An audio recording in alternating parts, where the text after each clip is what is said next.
caffee mootummaa naannoo Oromiyaa labsii baasee labsii sanaanis uummanni naannoo keenyaa kaabaa kibbatti baadiyyaatti xiqqaa guddaan hundumtuu yeroo qabu beekumsa qabu dandeettii qabu mallaqa qabu walitti qindeessee misooma naannoo isaa akka ariifachiisuu fi rakkoo uummata isaa akka hiikuuf irratti xiyyeeffatamee akka hojjetamu murteessee jira.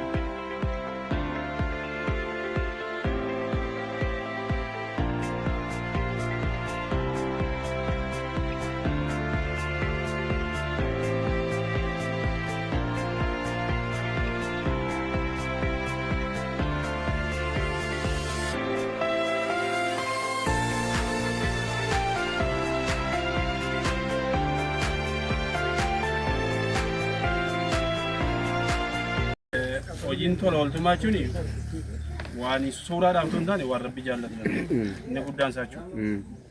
Nama mana hin qabne manatti ijaaruu, nama uffata hin qabne uffatatti bituu, hojii adda addaati. Yoo xiqqaate gosa 17 wayii qabu. Kun hundumti isaa akka namaatti mootummaan kun paartiin kun nama giddu galeessa godhata. Kun danda'amee namoota harka qalleeyyii ta'an hundayyuu manatti ijaaruu, waan isaan rakkatan hunda bira dhaabbannee deeggaruu. Garuu jalqabbiin guyyaarraa jalqabbii kan akkasii ganda hunda keessa jira, qaxanaa hunda keessa jira, garee hunda keessa jira. Ijoollee waa hundinuu sina guddatu. Iyyeessaa miti rakkinni biyya keenya haban. Rakkinni waa tokko kadhachuun nu keessaa haban. Jaalala Rabbi nuuf hafe. Imaanii Rabbi nuuf hafe. Nama wal foo'u miti nama wal jaallate fayyadamu Rabbi nuuf hafe. Dargaggoon keenya kun ammas umurii keessa Rabbi nuuf hafe. Nu jaarsi qofti hin bareennu ijoollee. Jaarsi qofti wajjin qaba dargaggoo wajjin. Yoo duune dargaggoon nu qabara. Waa hunda isa jireenya kanaa miti yoo duune dargaggoon nu bareecha. Walii wajjin bareenna. Jireenyi keessan isiniif bareeda. Mootummaan keenya nagaa ta'u. Warri qabalee jennu kanan qabnu wamti sun caala qabda ijoollee nama wal guddisu Rabbi sinadha. Nama biyya ofii guddisee guddatu Rabbi sinadha.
Kira.